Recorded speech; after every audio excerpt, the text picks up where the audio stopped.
আপনারা জাতীয় সংসদে যার যার ধর্মীয় রীতি অনুযায়ী স্পিকারের চেয়ারের প্রতি বা সভাপতির প্রতি সম্মান জানাবেন। ধন্যবাদ।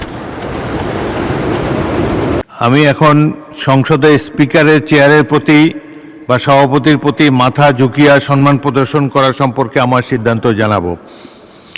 গত 16 জুন 2026 তারিখে মাননীয় সংসদ সদস্য মোহাম্মদ মুজিবুর রহমান রাজশাহী 1 এবং 17 জুন 2026 তারিখে মাননীয় সংসদ সদস্য জয়নুল আবেদিন ফারুক ফেনী 2 কর্তৃক সংসদের সভাপতির প্রতি ঝুঁকিয়া সম্মান জানাবার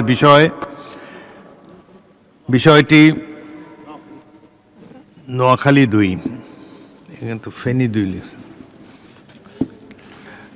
সংসদের সভাপতির প্রতি ঝুঁকিয়া সম্মান জানাবার বিষয়টি সুরাহার জন্য পয়েন্ট অফ অর্ডারে অনুরোধ জানান।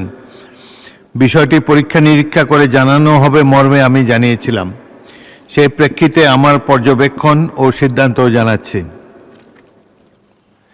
কার্যপ্রণালী বিধিতে এই সংক্রান্ত বিধি 267(1) নিম্নরূপ।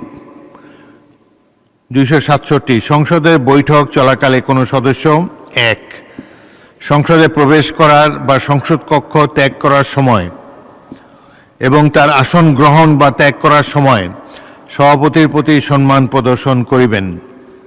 উক্ত বিধিটি 2006 সালে সংশোধন করে ঝুঁকিয়া শব্দটি বাদ দেওয়া হয়েছে।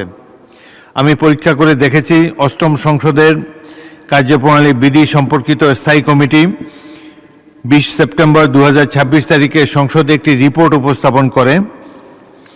রিপোর্টটি 26 সেপ্টেম্বর 2006 তারিখে সংসদে বিবেচিত ও গৃহীত হয়, যার মধ্যে 267(1) বিধির উক্ত সংশোধনীটি অন্তর্ভুক্ত ছিল।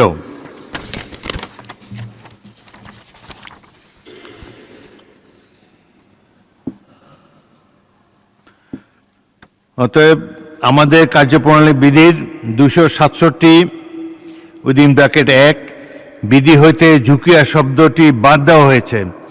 সেহেতু মাননীয় সদস্যবৃন্দ, আপনারা জাতীয় সংসদে যার যার ধর্মীয় রীতি অনুযায়ী স্পিকারের চেয়ারের প্রতি বা সভাপতির প্রতি সম্মান জানাবেন।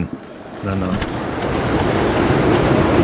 আপনার স্বপ্নগুলো আকাশ ছুবে প্রবাসীর হেলিকপ্টারের মাধ্যমে। বিয়ে, জন্মদিন অথবা যে কোনো বিশেষ প্রয়োজনে হেলিকপ্টার ভাড়া করতে যোগাযোগ করুন স্ক্রিনে দেয়া নাম্বারে। প্রবাসীর হেলিকপ্টার, নিরাপদ ও সাশ্রয়ী বাহনের বিশ্বস্ত নাম।